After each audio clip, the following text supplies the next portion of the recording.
Apa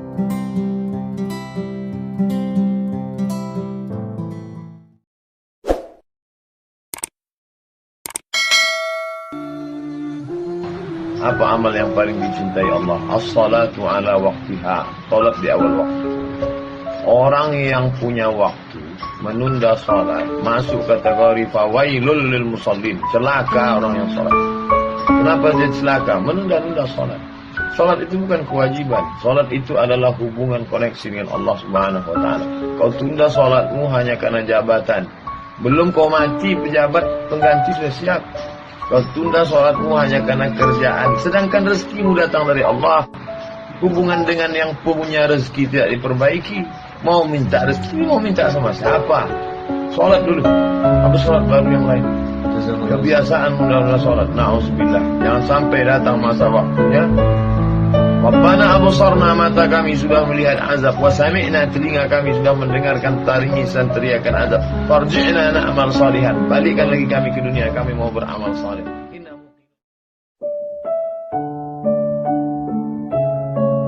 Nikmat ini baru terasa kalau dia tak ada. Ketika dia ada, kita menganggap ini bonus dari Allah. Telunjuk ini baru kita terasa nikmat telunjuk ketika telunjuk luka. Ketika telunjuk luka tak bisa lurus, barulah asyhadu an la ilaha illallah. Barulah terasa bahwa itu nikmat. Sudah tak ada dia, baru kita rasa nikmat. Oh, yang lebih celakanya ketika nikmat hidup itu sudah dicabut Allah, baru terasa bahwa nikmat hidup itu rupanya nikmat. Na'udzubillah. Absarna, mata kami sudah menengok azab. Wa sami'na, telinga kami sudah mendengar azab. Farji'na, balikkan lagi kami ke dunia ya Allah. Na'mal salihan, kami mau beramal saleh. Tak bisa. Apa lagi? Penyesalan tak bermakna.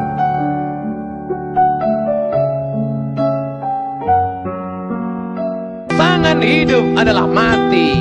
Pasangan sehat adalah sakit. Pasangan cantik adalah keriput dan lain. Siapa yang tidak siap menerima kehidupan ini, berani hidup, berani menghadapi mati. Takut mati, jangan hidup. Takut hidup, mati saja. Kalau belum masanya, nampak jenazah lewat, ikut. Ujian bukanlah karena Allah ingin melihat kualitas iman kita, karena Allah Maha tahu apa yang terjadi, apa yang akan terjadi, apa yang sudah terjadi. Ya'lamu ma baina aydihim wa ma khalfahum wa la yuhituna bi syai'in min 'ilmihi illa bima syaa. Apa yang terbetik di hati, apa yang terlintas dalam pikiran, Allah tahu. Lalu mengapa Allah menguji? Allah ingin memberitahu, bukan Allah ingin mencari tahu, tapi Allah ingin beritahu kepada yang tidak tahu bahwa engkau belum layak masuk ke dalam surgaku, karena engkau belum lagi lulus sebagai orang yang berhasil melewati ujian-ujian. Diuji dengan sakit, lulus. Diuji dengan kehilangan, lulus. Diuji dengan kematian, tidak bergeming imannya. Diuji dengan berbagai macam musibah, mulutnya tetap berkata inna lillah. Andai kau beri kami tenggat waktu ya Allah, laula akhartani, kalau kau beri aku waktu ila ajalin qarib, aku tak minta hidup 1000 tahun. Ila ajalin qarib, sebentar saja kau hidupkan aku ya Allah. Memangnya kalau ku tambah hidupku kau mau apa? Fa as-saddaqa, aku mau bersedekah. Wa akum minas salihin, aku ingin jadi orang saleh. Tapi hari itu tidak berguna. Kenapa? Karena dunia sudah berakhir. Idza sama'un fatarat, langit terbelah. Wa idzal kawakibun tas'arat, planet bertabrakan. Wa idzal biharu fujirat, air sungai Siak, air laut akan naik ke darat, hancur tsunami dahsyat berakhir. Wa idzal quburu bu'thirat, semua yang dikubur bangkit. Disitulah orang baru sadar. Yang 9 bulan 10 hari mengandung siapa? Yang menyusukan 2 tahun siapa? Hari ini saat dia tidak bisa mendengar, membelikan alat dengarnya pun kau berhitung. Padahal kalau kau gendong dia dari Bandung sampai ke Makkah, kau bawa lagi pulang, belum tentu dapat menembus 1 tetes darahnya saat melahirkan engkau. Berapa jahitan robek dagingnya gara-gara melahirkan engkau. Bawa orang tuamu, senangkan dia, bahagiakan dia. Dosa terbesar di antara yang besar pertama syirik, kedua, uququl walidain. Kalau ada uang berikan, sehingga kau tidak perlu berteriak. Jangan sampai berteriak. Jangan sampai orang tuamu membawa HP ke servis HP. Nah, HP bapak ibu rusak ya. Diperiksa HP-nya nggak rusak, terus anaknya nggak ingat. Dia tidak menelpon lagi. Berapa kali dia tidak jadi sholat duha karena kau kencing di kainnya. Berapa kali dia tidak jadi tahajud karena kau menangis sampai azan subuh tiba. Jaga orang tuamu. Jangan sampai nanti setelah dia mati meninggal dunia, barulah engkau menangis mencakar dinding. Penyesalan berakhir tak ada. Pada saat ruh berpisah dengan jasad, di saat ruh kembali bertemu dengan jasad, kita masuk ke dalam surga Allah. Tapi begitu orang beriman ini mau masuk ke dalam surga, dia lihat sekeliling. Ya Allah, aku bukan menolak permintaan, aku bukan menolak perintahmu ya Allah, aku tidak mau durhaka ya Allah. Tapi saudaraku yang dulu sama dengan aku, yang sama-sama ngaji, kok sekarang nggak ada. Orang beriman tetap ingat saudaranya walaupun di pintu surga. Orang beriman sampai di pintu surga, dia masih tetap ingat. Ya Allah, temanku dulu yang sama-sama puasa dengan aku, yang sama-sama sholat dengan aku, kenapa dia tidak ada sekarang? Ternyata dia di dalam neraka. Saat itulah orang beriman memberikan syafaat kepada saudaranya. Allah perintahkan, engkau mau masuk ke dalam surga bersama saudaramu? Ya, ya Allah, cari dia ke dalam neraka. Maka Allah berikan dia semacam alat sehingga dia tidak tersentuh api neraka. Dia cari temannya, sahabatnya di dalam, dan ketika ketemu, maka dia membawa sahabat itu masuk ke dalam surga. Datang seorang yang hitam, dia peluk Nabi SAW. Kenapa engkau peluk aku? Kerana aku tidak yakin bahawa aku akan masuk surga bersama engkau. Engkau mulia, aku tak mulia. Engkau Quraisy, aku tak Quraisy. Engkau keturunan Nabi, aku bukan siapa-siapa. Tapi apa jawab Nabi? Al-mar'u ma'a man ahab. Engkau akan bersama dengan siapa yang kau cintai. Malam ini kita bersama di Masjid Warisan Nabi, di tempat melaksanakan sunnah Nabi, dan yang kita kaji pun hadis-hadis Nabi. Walaupun kita tak dekat, tak sesuku, tak sebangsa dengan dia, kita insyaAllah bisa boleh bersama dengan dia. Amin ya Rabbal Alamin. Dengan apa? Al-mar'u ma'a man ahab. Orang akan bersama dengan cintanya kepada Nabi Muhammad sallallahu alaihi wasallam. Saya ingatkan saudaraku yang laki-laki, yang perempuan, jangan menyesal di akhir masa. Ada dosa yang hanya akan ditanggung di akhirat. Peminum khamar, pezina, pejudi boleh jadi di dunia yang senang. Di mana ditangkapnya azab? Di akhirat nanti ditangkap azab. Tapi ada dosa di dunia kau dapat, di akhirat kau dapat. Apa? Orang tua.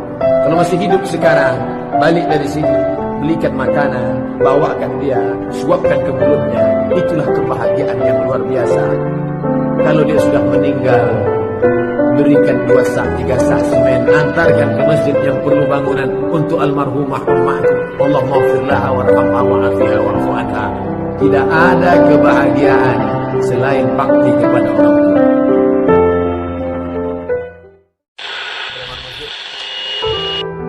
Beribadah karena orang, beribadah karena harta, beribadah karena yang lain. Allah tak mau diduakan. Itulah mengapa kita selalu mengatakan ibadah lillahi ta'ala, Allahu Akbar. Maknanya apa? Tak bercampur di dalamnya. Orang-orang yang beribadah karena tetangga, beribadah karena mertua, beribadah karena kawan, beribadah karena sahabat, beribadah karena pujian. Apa kata Allah? Izhabu, pergi kamu. Pergi ke mana? Izhabu ila man turauna ilaih. Pergilah kamu dulu ibadah karena siapa? Kemana kamu tunjukkan? Minta kepada dia. Maka kita tak ingin ibadah kita tadi hilang seperti buah yang ranum, yang mengkal, tinggal membuka, diharapkan akan makan, tiba-tiba isinya busuk. Kenapa? Karena ibadah rusak gara-gara tidak ikhlas kepada Allah. Sekarang manusia zaman ini menetapkan standar paling baik adalah kalau dilakukan orang banyak, baik. Itu kata orang sekarang. Apa itu baik? Asal dibuat orang banyak, baik. Kalau dilakukan tokoh masyarakat panutan, baik, walaupun salah. Asal yang membuat itu pejabat, asal yang membuat itu orang kaya, asal yang melakukan itu orang berkuasa, apapun yang dia lakukan benar, walaupun salah. Itulah yang dibantah oleh Islam. Itu Jangan lagi kamu mengatakan baik karena dilakukan orang banyak. Jangan kamu katakan baik karena dilakukan orang punya harta, orang punya kuasa, orang punya kekayaan. Tapi kau katakan itu baik karena Allah mengatakannya baik. Takut terjerumus dalam riba, takut terjerumus dalam syubhat, takut makan haram, sehingga dia biarkan dirinya dalam kesusahan, susah dalam pandangan manusia, melarat dalam pandangan orang kaya, tapi hidup mulia dalam pandangan Allah, para malaikat, nabi dan rasul. Hari ini orang itu dikatakan bodoh, hari ini dia dikatakan goblok, hari ini dia dikatakan kamu tolol sekali. Mengapa tidak kamu pakai kekuasaanmu? Mengapa tidak kamu pakai kesempatan? Hidup hanya sekali, pakailah sesuka hati. Tapi dia takut kepada Allah subhanahu wa ta'ala. Pagi dan petang dia katakan, Allahumma ajirna minan nar, Allahumma ajirna minan nar, Allahumma ajirna minan nar. Selamatkan kami, aku, istriku, anakku, keluargaku dari api neraka ya Allah. Betapa kehidupan yang singkat, tapi di tengah hidup yang singkat ini banyak yang tidak sadar. Salat jangan pernah tinggal. Jangan pernah tinggalkan salat. Sekali kau tinggalkan salat, roboh tiang. As-salatu imaduddin. Salat tiang agama. Kenapa masjid yang kokoh ini bisa tegak berdiri dengan kubah yang cantik, lampu yang berwarna-warni, Masya Allah. Tiang 1, 2, 3, 4, 5, 6, 7, 8. Tiang-tiang besar. Andai tiang ini tumbang, inilah salat. Maka jangan sampai tinggalkan salat. Kalian yang gadis-gadis, carilah suami yang rajin salat berjamaah. Di mana orangnya? Tidak terlalu jauh dari sini. Anak-anak muda, kalian kok belum ke masjid? Kenapa belum hijrah? Kenapa belum buat komunitas? Kenapa belum pindah dari yang tidak benar kepada yang benar? Kenapa belum pindah dari yang batil kepada yang betul? Malu Pak Ustaz, masih muda kok ngaji. Masih muda nih ya, gaya-gaya dulu lah. Bukan malu. Ini tidak benar. Oleh sebab itu yang dimaksud dengan malu itu apa? Malu umur panjang tapi belum ibadah. Malu lama hidup tapi nggak pernah ngajak orang buat baik. Malu dekat masjid tapi nggak pernah ke masjid. Malu sudah tua tapi nggak bisa baca Quran. Malu punya anak banyak tapi nggak ada yang soleh dan solihah. Malu sudah banyak harta tapi tidak dipakai menolong Allah. Ada perasaan malu. Nah, inilah malu yang benar, ditumbuhkan di dalam hati. Kamu adalah da'i, ajak sahabat-sahabatmu. Kamu pimpinan di perusahaan, selamatkan karyawan-karyawan. Ini menolong di jalan Allah. Orang paling rugi adalah pernah hidup di atas dunia tapi tak pernah berbuat kebaikan, mengajak orang lain. Yang penting saya sudah sholat, yang penting saya sudah zikir. Masalah orang lain gak sholat, bukan urusan saya. Bukan orang Islam. Karena orang Islam, dia tidak egois. Dia ingin ajak saudaranya. Orang Islam itu bukan di dunia, sampai di akhirat ketika disuruh masuk surga. Udkhulu, masuklah kalian ke dalam surga. Apa kata dia? Ya Allah, aku tidak ingin masuk surga sendirian. Kawanku yang dulu sama-sama satu pengajian, sama-sama satu masjid, mana dia ya Allah? Ternyata setelah dicari-cari, dia akan masuk surga, tapi kloter terakhir. Di mana dia sekarang? Transit. Izinkan aku mencarinya ya Allah. Maka Allah berikan izin, cari dia. Maka ketika itu Allah berikan dia kebal, tidak terkena api neraka. Cari saudaramu yang ada di dalam surga, dalam neraka, tarik dia. Itulah syafaat orang-orang soleh. Menghadapi orang tua 3 rumusnya: diam. Meninggal dia nanti tak akan menetes air mata. Meninggal dia nanti tak akan menetes air mata. Cukup turut udah mak. Mati engkau mak, tak akan menangis aku. Cukup turut sudah. Tapi kalau dilawan dia sekarang, begitu dia meninggal, itu yang mencakar dinding. Allah. Kalau nampak ada orang menangis luar biasa waktu maknya meninggal, ada kesal yang tak sudah. Kemana risau hati kan dialamatkan.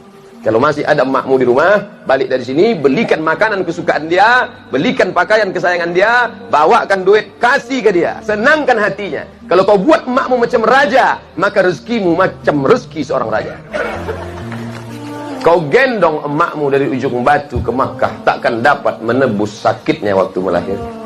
Wahnan ala wahnin, menggeletar tangannya, bersimbah darah dia melahirkan kau. Dapat kau tebus. Bagaimana status amal puasa orang yang pacaran? Ibadah dalam Islam itu ada targetnya, ada visi misinya. Salat tegak rukuk sujud, tegak rukuk sujud. Apa tujuannya? Inna salata tanha 'anil fahsya wal munkar. Puasa itu apa tujuannya? Ya ayyuhalladzina amanu kutiba alaikumusiyam kama kutiba alal ladzina min qablikum la'allakum tattaqun. Puasanya gugur, kewajiban puasanya gugur, tapi pahala puasanya tak ada. Man lam yada' qaulaz zur, siapa yang tak meninggalkan cakap yang tak baik, wal amala bihi, amal yang tak baik, falaisa lillahi hajatun fi ayyada'a ta'amahu wa syarabahu. Dia tinggalkan makan, dia tinggalkan minum, tapi tetap dia pacaran. Kalian yang pacaran, berhentilah. 13 hari lagi puasa, masih juga pacaran, berhenti, stop. Buanglah mantan pada tempatnya. Ujian yang pertama, khauf, takut. Yang kaya takut miskin, yang senang takut susah. Apakah takut itu bisa membuat orang menjadi kafir? Ya, saking takutnya miskin menghalalkan segala cara. Apa yang membuat orang melakukan perbuatan haram? Takut. Artis ingin eksis di panggung hiburan, maka dia buka yang tidak semestinya dilihat oleh bukan mahramnya. Apa yang membuat orang takut? Takut. Walanabluwannakum bisyai'in minal khauf. Kami uji kalian dengan rasa takut. Wal ju', lapar. Lapar di mana letak lapar? Perut. Berapa panjang perut? Sejengkal. Gara-gara perut yang sejengkal, orang menghalalkan segala cara. Sejengkal perut, sejengkal di atas pusar, sejengkal di bawah pusar. Nafsu perut, nafsu syahwat. Kedua-dua nafsu ini membuat orang menjadi menghalalkan segala cara haram. Ingat yang tiga. Pertama, bahwa tidak ada satupun manusia yang selamat dari lidah manusia. Kalau kau diejek, caci maki, sabar. Tidak ada satupun di dunia ini yang selamat dari omongan orang. Kalau ada yang menyangka dia selamat, berarti dia gila. Masa aku gila? Dua, laqad khalaqnal insana fi kabad. Hidup ini susah, la rahata fil hayah. Selama kau jalani hidup, maka hidup ini tidak akan ada tenang. Suami baik, istri gak baik. Istri baik, suami Fir'aun. Suami baik, istri baik, anak geng motor. Suami baik, istri baik, anak baik, mantu tukang santet. Ada saja. Lalu kemudian tak ada satupun yang selamat dari kematian. Bahkan lebih parah lagi, sampai dia berkata, aku tidak pernah sholat, aku tidak pernah puasa, aku tidak pernah berzakat. Kenapa rezekiku lancar? Kenapa anakku sehat? Kenapa aku umur panjang dan kekuasaanku hebat? Sombong. Yukhadi'un Allah. Mereka merasa sudah menipu Allah. Wa huwa khadi'uhum. Padahal Allah sedang memainkan mereka dalam tipu daya bernama istidraj. Sanastadrijuhum min haitsu la ya'lamun. Kami ulur mereka dengan istidraj. Wa umli lahum. Aku ulur umur panjang, aku beri kekuasaan yang tinggi, aku beri harta yang banyak, aku berikan anak istri hidup yang tenang, tapi sebenarnya itu adalah laknat bersampul rahmat. Jangan lupa subscribe, like, and share.